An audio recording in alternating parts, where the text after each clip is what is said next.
Hi everyone, welcome to the Wilderness Issues Lecture Series, this year focused on climate change, moving from science to solutions, sponsored by the Wilderness Institute and the Center for Ethics. Tonight is our second and last video conference. Dr. Don Brown is going to be giving us a talk titled Ethical Questions Raised by Climate Change Solutions, and he can see us. In a few minutes we'll be seeing him on the screen. The larger screen. Dane Scott is going to be introducing Dr. Don Brown after my announcements here. We encourage you to come back next week, April 1st, for a lecture by Tom DeLuca. He's a senior forest ecologist with the Wildernes Society and also a former soils professor here at the university. His talk is titled Adapting to Climate Change, the Importance of Wilderness in an Uncertain World. It should be great. April 1st is also the date for Wilderness and Civilization Program applications. There should be 20 or 25 students here who are currently enrolled in the Wilderness and Civilization Program. Raise your hand. You can talk to any of them about questions they have. We're sending messages on the screen here. It's a 2-semester interdisciplinary program that's a campus and field-based program focused on wildland conservation and human-land relations. I'd also like to see a show of hands for a related opportunity. The provost here at the university has convened a task force to develop a minor in climate change that's going to be also interdisciplinary, focused on science, society, and solutions. I'm wondering from the group here, from students, how many of you might be interested in a minor on climate change? So just raise your hand. You don't have to commit to it now. We're just going to get a sense of interest from students. Higher? Yeah? A little rough estimate, Larry?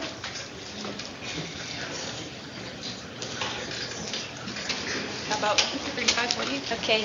So thank you. And tonight we'll run as usual. Don Brown will talk for about 50 minutes. We'll have a question and answer session that will take us to 8:30. Again, please come up to the mics here to ask your question. So now here is Dane Scott, Director of the Center of Ethics, to introduce Don Brown. Thank you, Nikki. It's a real pleasure for me to introduce Don Brown. I've known him for a long time, and Don, the first time I saw Don talk was at American Philosophical Association. These tend to be really stuffy events where they talk about a lot of obtuse, abstract stuff. And Don came out, this was probably 14 years ago, and he started talking to a bunch of ethicists and said, what are you guys doing? I mean, climate change is probably one of the most important ethical issues of our time, and none of you guys are talking about it. And I thought this was really bold and really interesting. And so I've been following Don since, and he was out here last summer and gave a talk. It was interesting and dynamic. So we really appreciate Don being here. It's 9 o'clock there, and he's on spring break. So you got to give him a hand for coming out and doing this for us. And wanted to just tell you a little bit about Don. Don has not had his career in academia. He has been out there doing a lot of things. He's currently Associate Professor of Environmental Ethics in Science and Law at Penn State University. He is currently teaching an interdisciplinary course in climate change and sustainable development, and he's acting as the program director for the collaborative program on the ethical dimensions of climate change. And we're trying to cooperate with him as much as we can to work on that project. Before holding these positions, he was an environmental lawyer for the state of Pennsylvania and New Jersey, and program manager for the United Nations organization at the United States Environmental Protection Agency's Office of International Environmental Policy. In his position, he represented the United States Environmental Protection Agency at the United States delegation to the United Nations negotiations on climate change, biodiversity, and sustainable development issues. So Don comes with a lot of practical experience, and I think that adds a lot. And I threw this PowerPoint up there so I might let you know about his book, American Heat. And then he focuses the issue on climate change, which has been a lot about economics. It's been a lot about science. And it really is, as Al Gore says in his film PowerPoint, that climate change is an ethical issue. And Don has done a good job developing that in his book. The other thing that Don has done is he's, in this collaborative program on the ethical dimensions of climate change, he's written a white paper. And this white paper you can access, and I recommend you go to the Rock Ethics Institute at Penn State University, .edu/ethics. You can download this or look at it. It's a really thorough analysis and an excellent analysis of all the ethical issues on climate change. And the other thing is Nikki emailed to you, there's a blog that Don's got going there's the site that you can get to it. It also covers all the ethical dimensions of climate change, or many of them, that as they develop. And there's a great blog that you can go to there. It's on the ethical analysis of climate science and policy. So we thank Don for coming out at 9 o'clock at night on his spring break to address us here in Missoula. And so we'll turn it over to Don right now.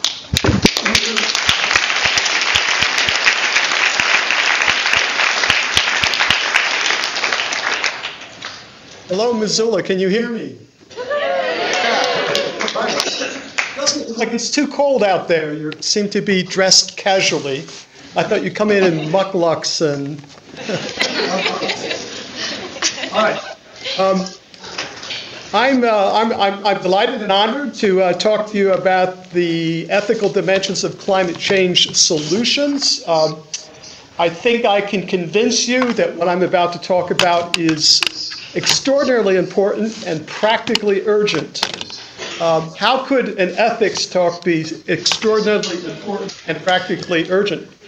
If I were out there, I would actually come up to one of you and say, what do you think I mean by the word ethics? I'd have you think a little bit about ethics. It's a word that confuses a lot of people. And I would guess that we get really different answers to the word ethics. But since I'm not there and I can't bother you in person, let me just say that by ethics, I mean any claim that asserts that given these facts, something is right or wrong, obligatory or non-obligatory, or when responsibility attaches to human actions. So ethics is a serious philosophical look at claims that we should do something. Ethics examines the claims, trying to understand the justification for the claims. Looks at different ethical principles and try to figure out whether claims are consistent with ethical principles or non-consistent with ethical principles. I studied ethics after I was an environmental lawyer, and I was actually litigating environmental cases, and I was going to the New School for Social Research in New York City, and I found that my ethics education was extraordinarily practical. It helped me think clearly. It helped me untangle issues that were often tangled up in science and economics and political philosophy. And ethics is a really good skill if you're going to think critically about important issues. Last summer I argued at Montana that the thinking about the ethical dimensions of climate change is both morally urgent and practically urgent. It's not obvious to most people why ethics is practically urgent. Hopefully it will be clear by the end of my presentation tonight that the ethical dimensions of climate change solutions also have a practical urgency.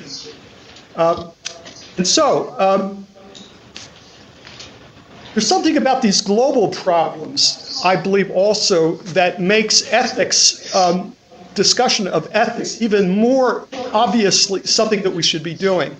If we were talking about a river problem in western Montana, the ethical dimensions of that problem would not be as critical to unfolding or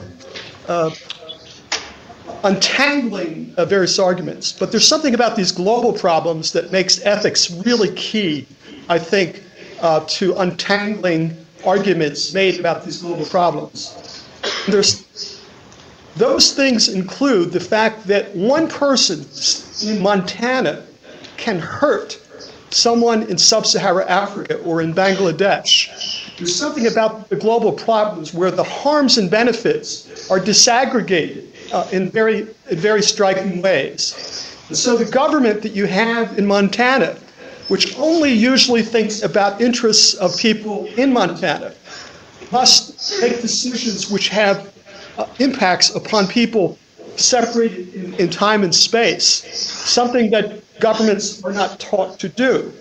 And so the very disaggregation of harms and benefits at the global scale make the ethical dimensions much more urgent and obvious. Another thing about these global problems that make the ethical dimensions obvious is that the harms are potentially catastrophic. We're not simply talking about making someone uncomfortable in sub-Saharan Africa. We're talking about something that will kill them, that will destroy their crops. We're talking about problems that could put whole nation states in the small island developing states in the Pacific, completely destroy whole countries and civilizations. So the ethical dimensions of these issues should be more obvious because the consequences are so huge. And the third thing about these problems that make the ethical dimensions so important is that governments, as I said before, are narrowly focused in on people and issues within their jurisdiction. They're not taught to. They don't know how to think about obligations of people separated in time and space. So for a variety of reasons, the ethical dimensions of these issues are extraordinarily important and rarely discussed in any clarity. There is a huge scientific and economic literature on climate change, but a surprisingly small literature on the ethical dimensions of climate change. And as I will explain, the ethical dimensions of these issues are not even on the lips of most Americans about climate change in very striking ways. And so for all those reasons, I believe it's critically and practically important to talk about the ethical dimensions of this issue. Now I'm going to talk about the ethical dimensions of climate change solutions. First, however, we must review some of the ethical issues created by the problem of climate change. Because, as we will see, ethical examination of climate change solutions must always consider the ethical issues raised by the very problem the solutions are trying to solve.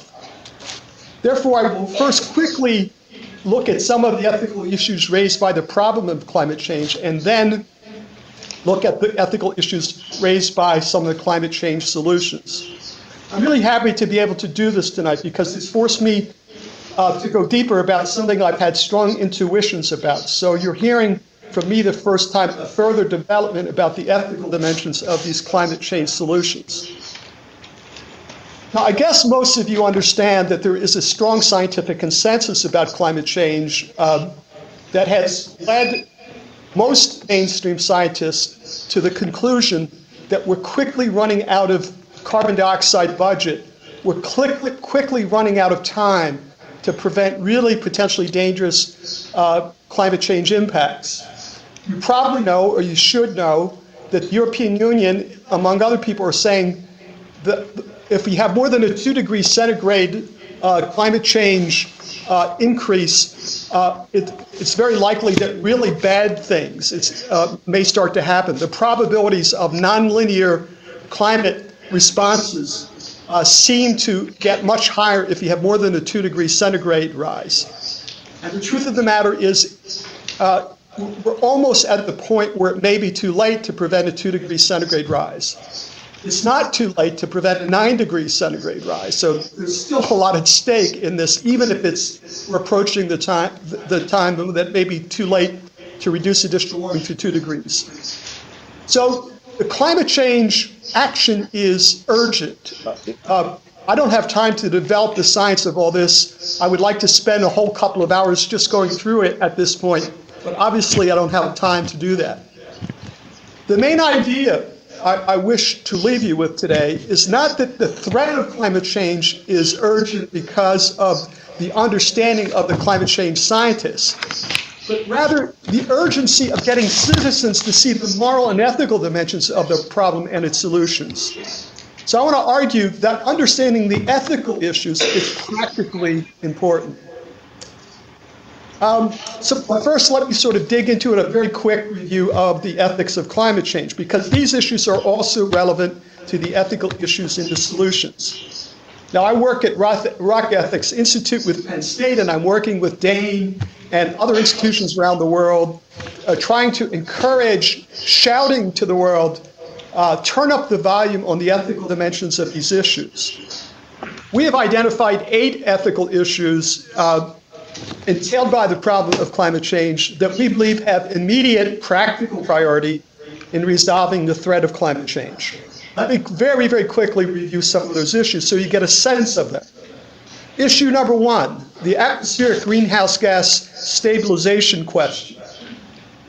The level of warming that is tolerated by the international community will literally determine which humans, plants, and animals survive. As I said, if warming is allowed to rise above certain levels, perhaps 2 degrees centigrade, then millions of the poorest people on the planet will be at risk for rising seas, disease, droughts and floods, storms, killer heat waves, perhaps collapsing ecosystems.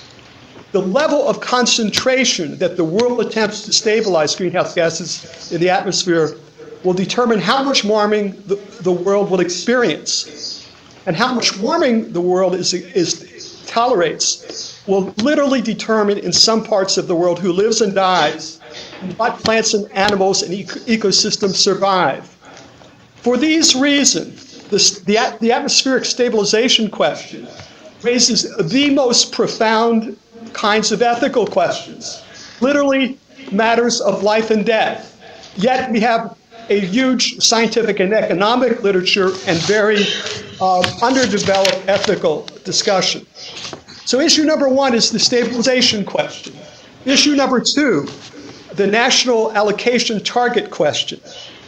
The second profound ethical question raised by climate change is, what does distributive injustice and equity require of each nation in determining each nation's fair share of acceptable, tolerable global emissions?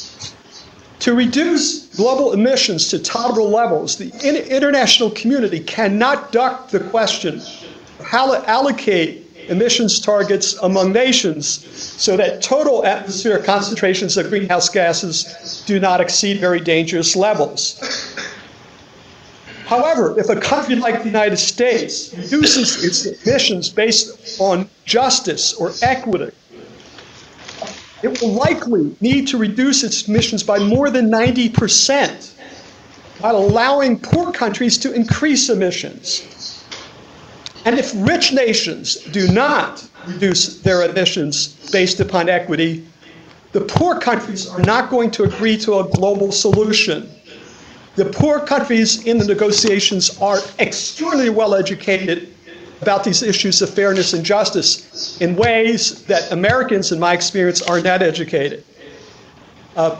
The issue of what justice requires of the United States is hardly on the lips of Americans in the United States. Yet it is a civilization-challenging ethical problem that, if it's not faced, will continue to be a barrier to a urgently needed global solution. What we're beginning to see in the United States is not a discussion of what justice requires of the United States in reducing emissions, but deeply flawed ethical arguments that it would be unjust for the United States to have to reduce its emissions unless the developing countries reduce their emissions. You probably have already seen on television claims that it would be unfair for the United States to have to do anything until some of the developing countries reduce their emissions. A lot could be said about that ethically. Issue number 3, who will pay for damages?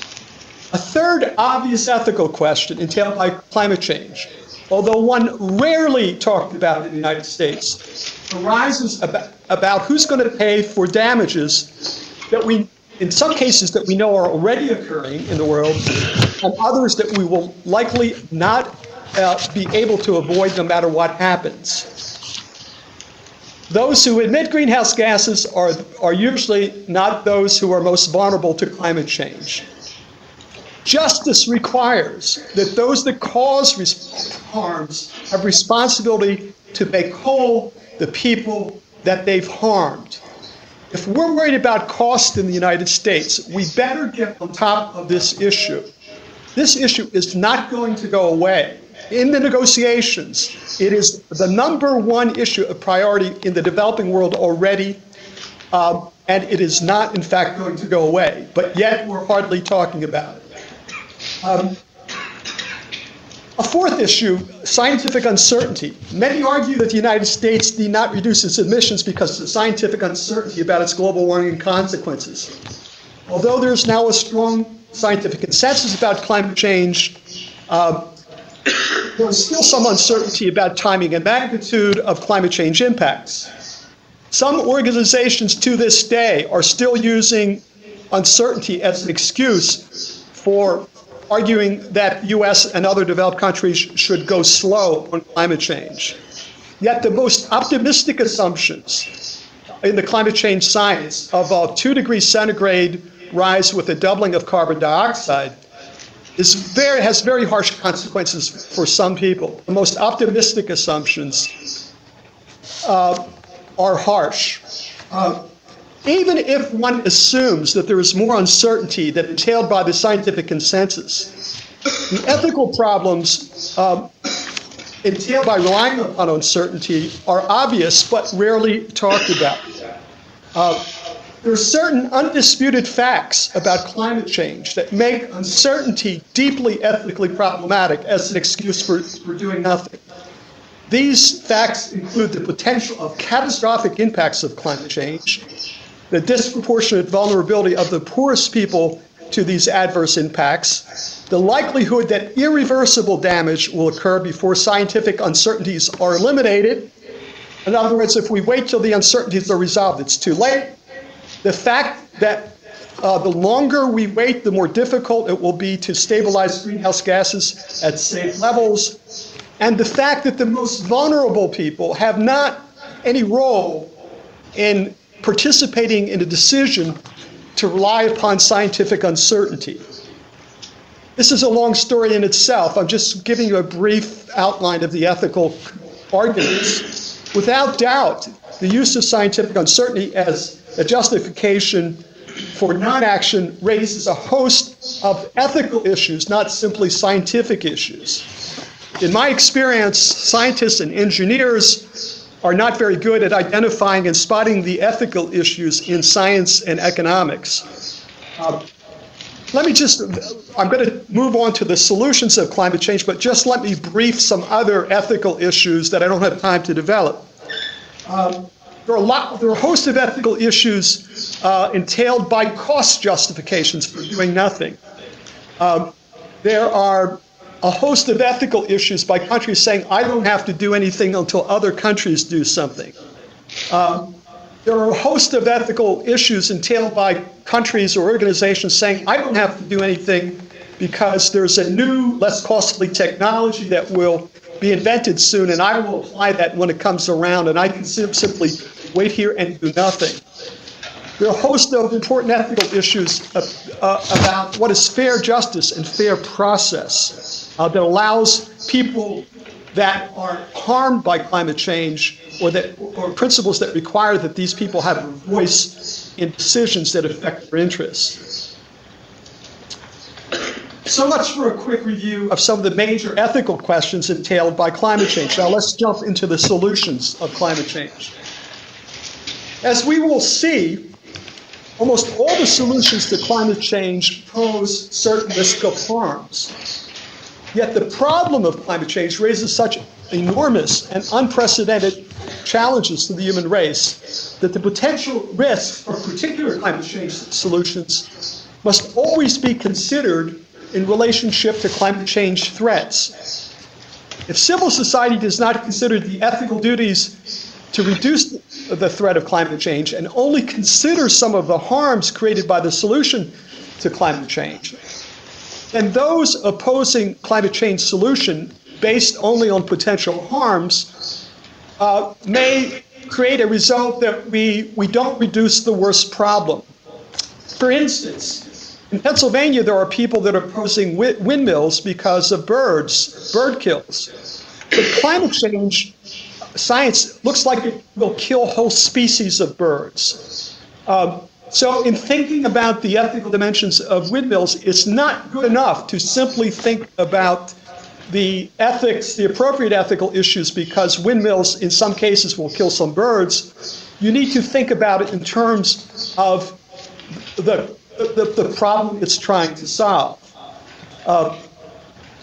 It's also important to compare the potential harms of each climate change solution to the potential risks created by other climate change solutions.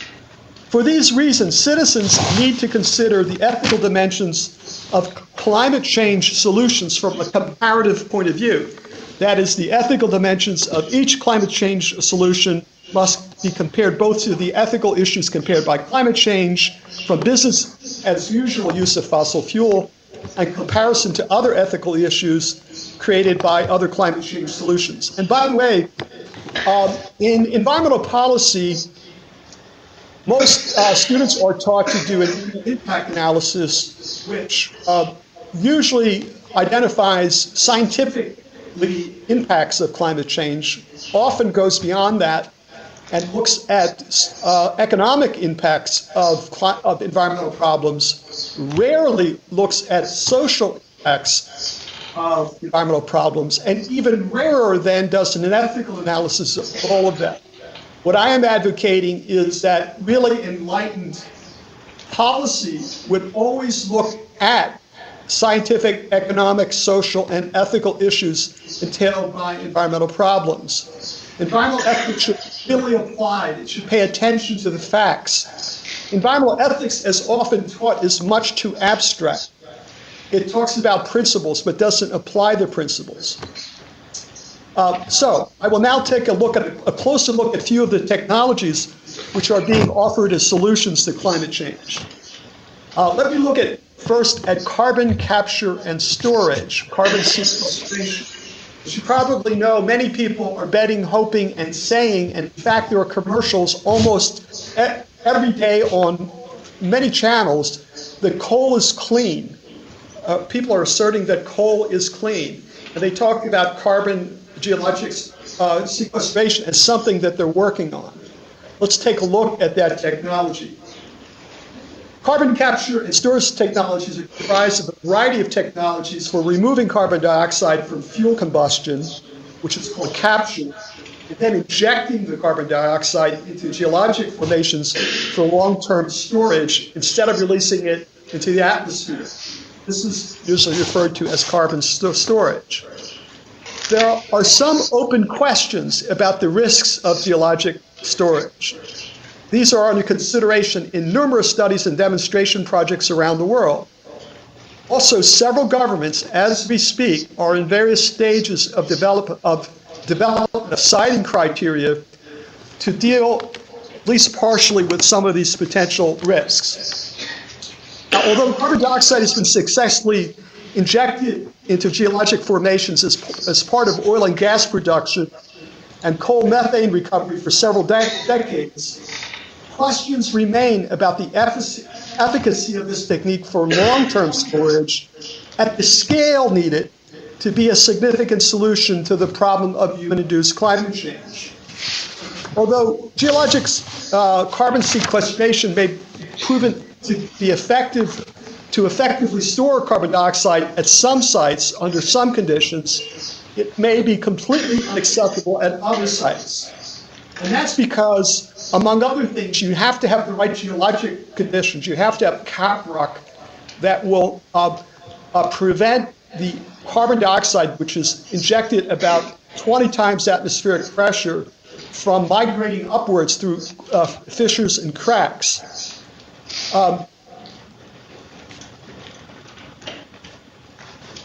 In addition, this technology may not be used at all if it turns out that the costs of doing this, which is generally by convention assumed to be 25% above additional electricity generation costs. If the cost of this technology turns out not to be comparative with other things, such as solar energy or renewables, then the technology may not be deployed. The point of all this is there are, in my view, real uncertainties, although there's a hope of most people that this technology will work, because we desperately need a bridge technology until we can come up with brand new energy technologies other than fossil fuels, and we desperately need something in the short to medium term, and therefore a lot of people are hopeful about carbon storage. The fact of the matter is there are lots of open issues about how extensive this technology will be. To give you an example, in my state in Pennsylvania, people in very high positions are saying that we can continue to burn coal because carbon storage is a real alternative. Yet, as we will see, carbon storage may not be an alternative in Pennsylvania because of really unknown questions about the suitability of the geology in the state. The following ethical issues arise from our current understanding of the risks of harm from geologic carbon storage. Ethical issues entailed by the risks to the environment of people in the local area of the disposal. There's a whole lot of issues you got to worry about. If carbon dioxide escapes in quantities, it is known to kill people. It can pollute groundwater. Now, most of the local issues are issues that you need to think about seriously, but most people think with engineering controls you can deal with the local issues successfully. Another set of issues, though, are ethical issues entailed by the need for long-term leakage to prevent long-term leakage of carbon dioxide back into the atmosphere. There are issues entailed by the risks of earthquake triggering, that is, from pressures from injected gases. Ethical issues that arise. There are real important ethical issues about delaying reductions of greenhouse gas emissions, because you think that carbon capture and storage is a technology that might be available in 20 years, and you do nothing in the meantime. And then there are a whole series of procedural and institutional ethical questions. Time doesn't permit me even to get into this in the detail it deserves. Let me just look at two of these ethical issues in a little bit of detail. Since the purpose of carbon capture is to prevent carbon dioxide from getting into the atmosphere, if it leaks back into the atmosphere slowly, it's a failure. Long-term leakage could also contaminate groundwater associated with the site.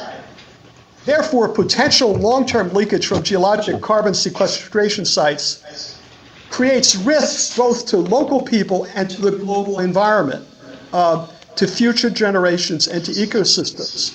So what's at stake here if there's long-term leakage is that climate change could actually could not only be as bad as it would if the storage didn't take place, if it leaks back into the atmosphere, but arguably could be worse because we didn't do anything for 20 or 30 years as we waited for this technology to be deployed.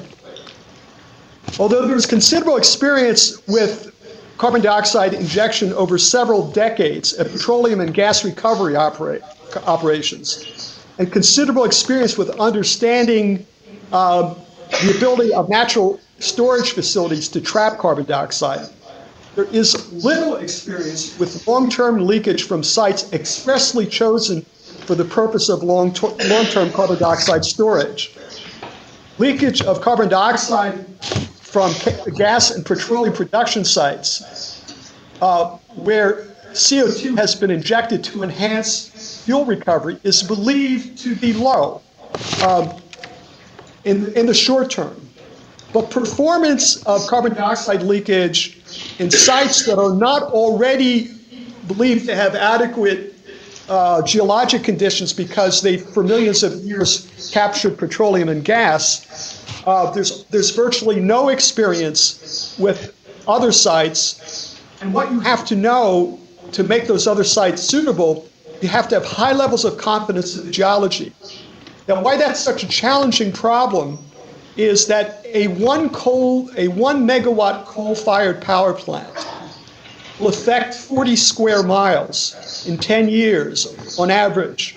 So the scale of the impact is huge for some of these coal-fired power plants.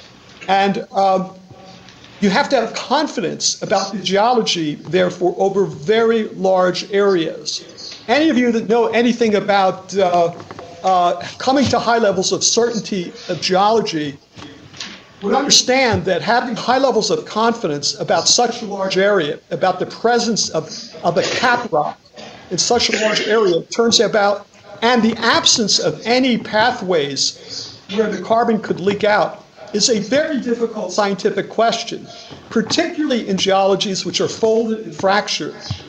My state, Pennsylvania, is almost entirely comprised of highly folded and fractured geology. Yet we have politicians saying the carbon sequestration is going to allow all 100 coal-fired power plants in Pennsylvania to continue its operation. I think there are grave doubts, despite my hope that carbon capture works, that the geology is going to be suitable to allow the continuing coal-fired power plants to operate in Pennsylvania. The geology is just too uneven. The experience is that it's very difficult to figure out all the pathways of potential leakage. To perform adequate site characterization, it is necessary to determine geologic structure of the site and all potential pathways of leakage from the site, including leakage that could come from chemical reactions with the cap rock.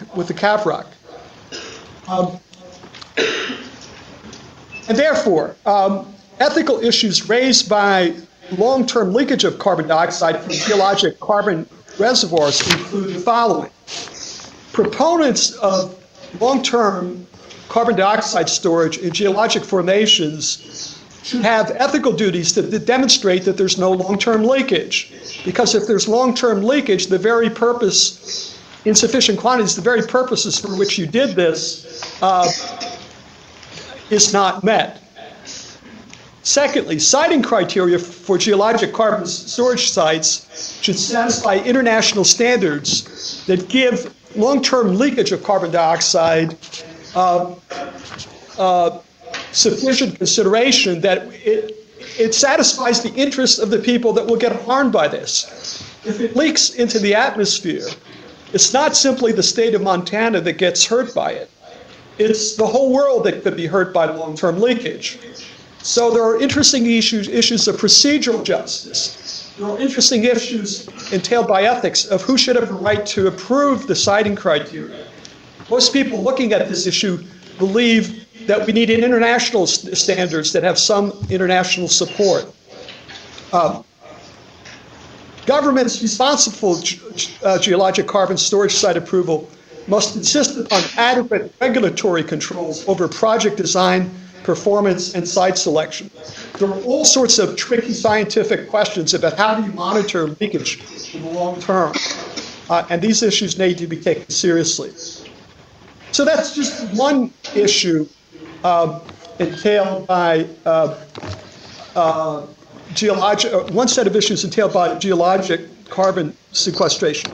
Let me look at another ethical issue entailed by many of the solutions to climate change, which also applies to carbon storage.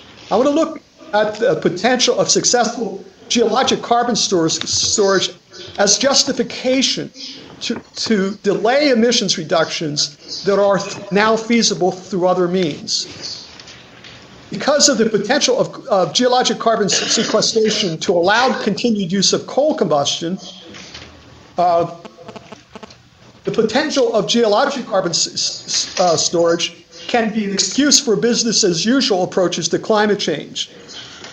Even though there are open questions about the efficacy and extent of technology to adequately store the carbon in the long term.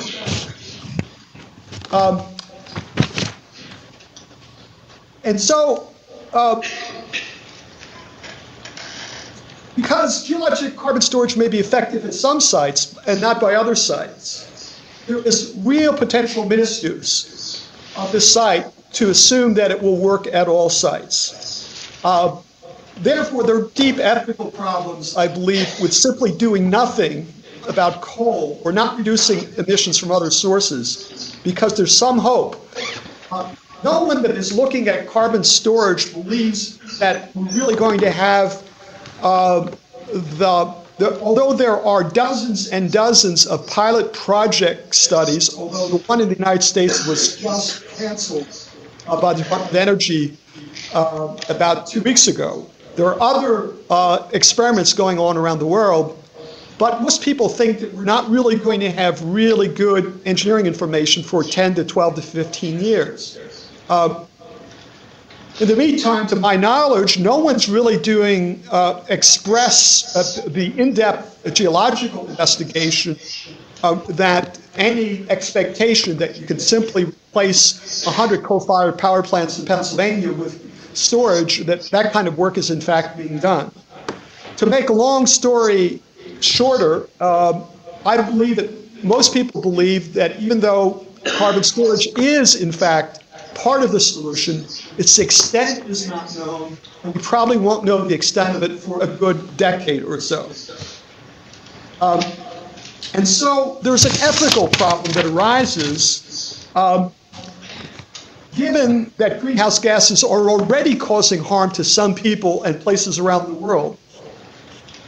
No nation that is already exceeding its fair share of safe global emissions may delay taking steps to reduce its emissions based upon the fact that new, less costly and effective technologies may be invented in this future. For this reason, no nation already exceeding its fair share of safe global emissions may be deferred taking steps to reduce emissions on the basis that an unproven geologic carbon storage may be proven to be effective in the future. A lot can be said about the ethical dimensions of excuses to delay action, but I don't have time to get into that. Let me just move on and talk about other solutions to climate change. What's so interesting about this is that most all of the solutions to climate change have potential downsides, have harms. Although a lot of people talk about biofuels, you probably know that biofuels can create a lot of problems and are in fact creating problems in the world.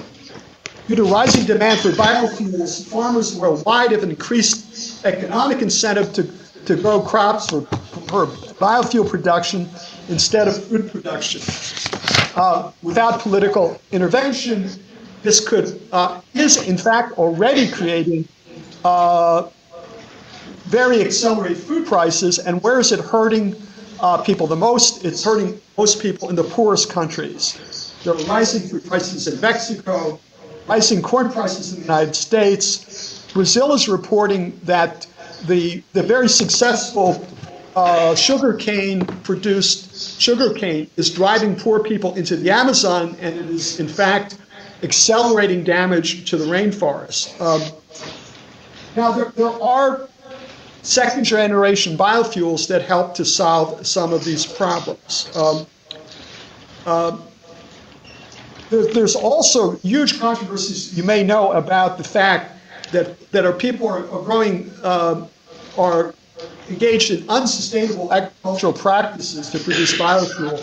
There are huge controversies about palm oil, particularly in Indonesia, trees for biomass in large parts of the world.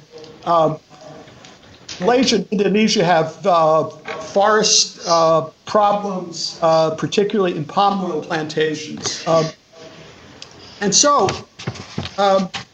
one of the problems with biofuels is that it has potentially adverse consequences on other things that we care about. There's also a whole series of controversies for failure to really consider full life cycle carbon footprints of various biofuels. You probably know that there is great controversy about whether there's a net gain or net loss from corn-based ethanol. All of the biofuels create different series of controversies about the positive or negative effect on carbon footprint. The point is not that biofuels should not be encouraged, but that there are harms associated with it. And what makes this problem so interesting is, again, I believe it's not enough to simply identify the harms. You got to think about the harms in relationship to the problem it's trying to solve. And therefore, the mere identification of a harm is not necessarily, and should not be, in my view, sole justification for stopping that, particularly if there are no really good short-term to medium options. The point of this is that we need the whole biofuel controversy is really tricky technically, and I don't hope to give the complexity justification. It really is a complex set of public policy issues. The point I want to make, though, it would be we need to think comparatively between these climate change solutions from an ethical point of view, because there's also great harm for doing nothing about climate change. As you probably know, hydroelectric dams create large series of problems. We've seen enormous problems with large hydroelectric dams in China and New Zealand and southeastern Turkey recently.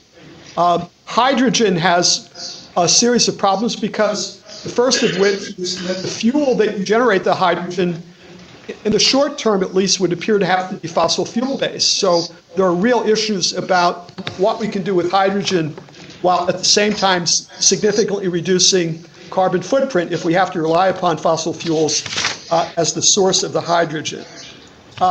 Nuclear power, as you know, I actually think, and this is quite controversial, that because of the enormity of the climate change impacts, we must think about nuclear power, but there are still huge problems with nuclear power, both short-term and long-term waste disposal and nuclear proliferation are at the top of my list. There are problems with forest sequestration. You may or may not know that the whole world was betting that we could significantly reduce the threat of climate change by large forest terrestrial carbon sequestration, but there are real questions about permanent storage in forests. Some of the models, the coupled terrestrial atmospheric ocean models, predict that you have a mass dieback of some forests, a rapid 2 degree centigrade rise. So there's long-term storage issues. There are huge issues in forests about indigenous rights. There are huge issues about biodiversity, replacing wildly diverse forests with monocultures, which is in fact taking place in the world. Even wind has problems associated with it. As you probably know, some environmentalists are actively opposing wind installation because of bird kill.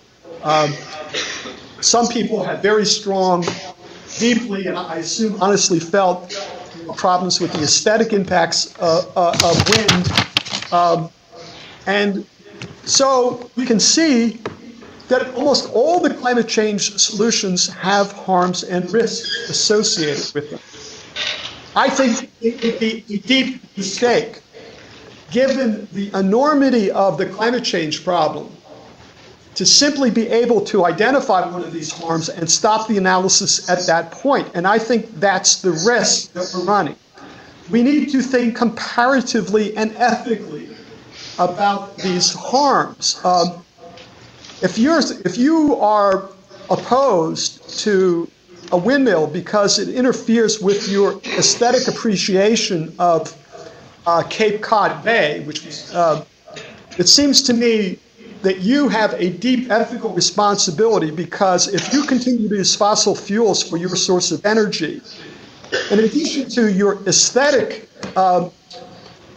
deprivement, which may be real, you have an ethical duty to think about how your use of fossil fuel is hurting people in Kenya, in dozens of African countries, in Bangladesh, in the Egypt Delta, etc.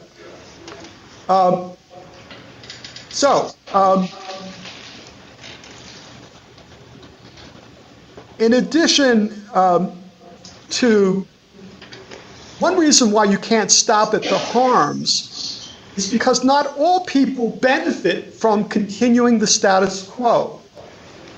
What's so interesting about the climate change problem is that the harms and benefits are so disaggregated. So if you don't adopt the technology of the solution because there are harms associated and you retain the status quo, it's usually we that get the benefits of maintaining the status quo, while all the harms of climate change go to people who are separated from us in time and space. In other words, in thinking about whether to go with windmills or not, it seems to me that we have an ethical obligation to not only consider the interests of people that will be harmed by continuing fossil fuel use, but they actually have a right to participate in that decision. They have a right to free, informed consent to participate in decisions that will that could hurt them. And so, in thinking about the ethical dimensions of climate change solutions, the following factors should be considered. First of all, we must think as clearly as we can about the scientific, economic, and, as I said before, unusually considered social and ethical dimensions entailed by each of these solutions. We must think about who gets hurt by the scale of these solutions. In the case of carbon storage, it's not only you that get hurt by the decision, it's people around the world who may be hurt one way or the other by the decision to locate a carbon storage site, particularly if there is long-term leakage. So the second thing all of these solutions require us to think deeply about is what is the scale of the impacts of these? How are the harms and benefits disaggregated? We must also think about, I think ethically, how does the harm from this technology compare to other solutions which are readily available and capable of replacing, at the scale needed, other technologies to reduce the threat from fossil fuels? My thesis is that climate change impacts are so huge that in almost all cases, the harms from climate change will likely be greater than the harms from some of the solutions. Although some of the harms for some of the solutions are rival climate change, I think nuclear proliferation, for instance, is a world-scale problem that we should be concerned about. But we need to think comparatively about how these solutions, what the alternative to using the solution, and whether that alternative will likely be introduced as quickly as the solution that's under consideration. We need to think how the harms from climate change, in other words, we need to think very concretely about how the harms from climate change compare with other, and I stress the word feasible, climate change solutions. We need to think deeply about how quickly the solution is implementable, because if we don't do that, then people are going to continue to use potential solutions as a justification for doing nothing. Now, if we don't, here comes to the urgency of thinking all of this through this. I started this discussion by saying, I believe that there is, in fact, these are not only morally compelled things to do, that there's a practical urgency in thinking comparatively about the ethical dimensions of this problem. if we don't think comparatively ethically about the ethical dimensions of climate change solution, then every time a solution is identified which has a potential harm, it will be stopped politically. There is evidence that that is already taking place, in my view. It's not to say that you don't want to minimize the impacts of some of these solutions, but there's a great danger that we will not replace the climate change solution as quickly as we can if every time you find a harm from a potential solution, it becomes a barrier for doing anything.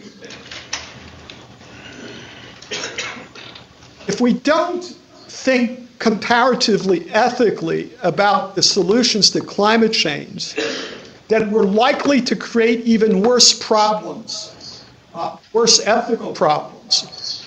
The solutions we adopt will not have the minimum impact, will not have the minimum ethical consequences. So another practical reason why you want to do this is because you want to get the solutions that pass the best ethical test. And so if we don't think ethically and comparatively about these solutions, we're liable to do very little to do what we can do.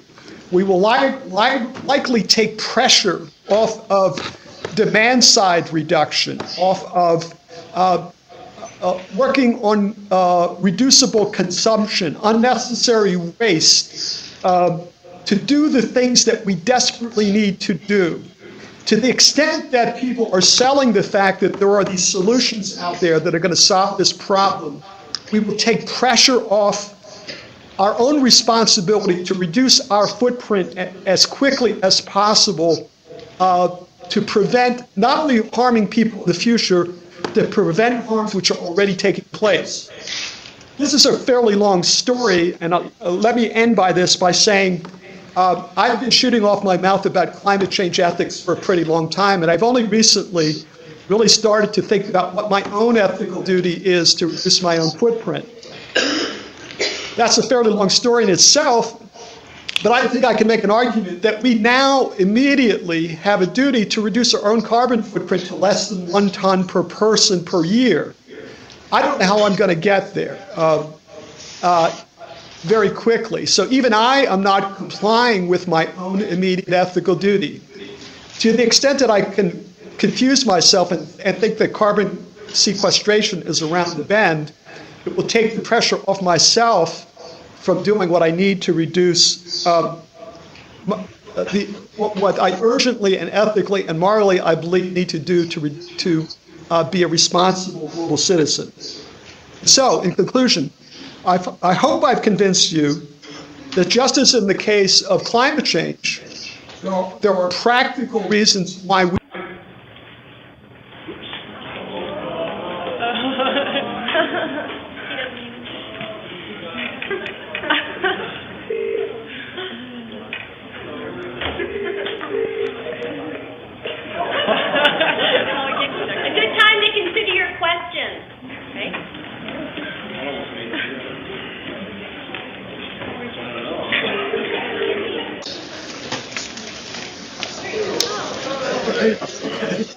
I was just in my summer.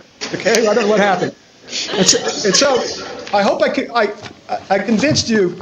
I'm delighted to have the opportunity to talk to you, but I'm here to encourage you, for all of us to plan to figure out how to turn up the volume on the ethical dimensions of these issues, because the ethical dimensions of these issues, in my view, not only have moral significance, but they have practical significance.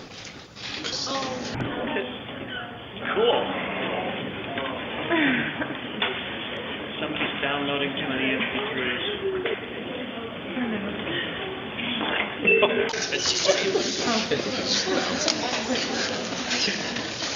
Someone is telling me it's time to quit.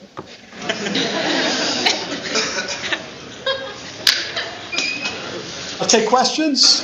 I don't know why you... Let's give him a round of applause.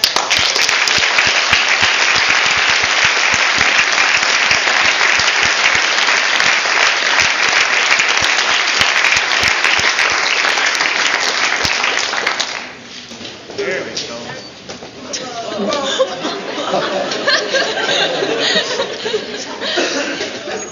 Can you see me? Yes. Yeah. Okay, all right. I was at the end anyway, so. Don, did you want to say anything in conclusion, or did we get there? What I said at the end, I don't know if you heard me, is that I hope I convinced you that there's both a moral and practical reason why we need to turn up the volume on the ethical dimensions of climate change. And I'm here talking to you tonight to ask you to help me turn up the volume, which is very, very low, on the ethical dimensions of climate change in the United States. Thank you. I had a question for you, and it relates to our earlier conversation about actually last week's lecture, and which was a panel discussion among journalists and also a gentleman from communication studies. And just thinking about, you said the science of climate change has been much better, more or further communicated than has the ethics. So I think you're asking us right now to turn up the volume on the ethics. But I guess my question back to you is, as we think about communicating this ethical dimension, are there certain things that you would sort of advocate for getting that ethical message across? Well,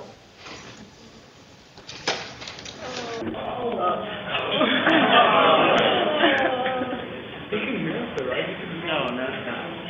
No, we just connect.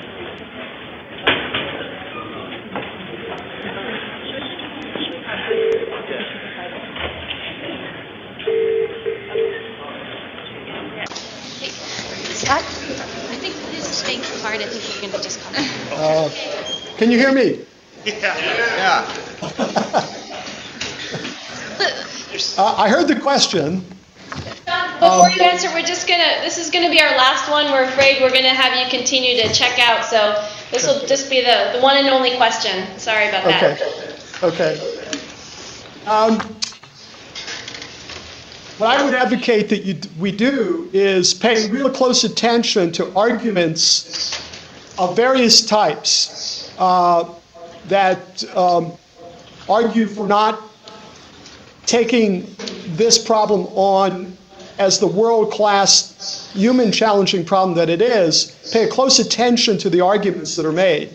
The arguments usually take various types. They're often in scientific and economic terms. They're often about cost. They're often very superficial arguments about it'd be unfair for the U.S. to do something unless China did something. And to encourage people to say, ethically, your position has problems with it. Let's talk about the ethical dimensions of these issues. So I would advocate that you pay close attention to the debate and try to find space to help educate everyone about the ethical dimensions of these issues. That's what we are doing. We're actually going to the negotiations every year. You may or may not know that every year for 20 years, almost every country in the world gets together and tries to negotiate a way forward on climate change. And what we do is we go actually to the negotiations.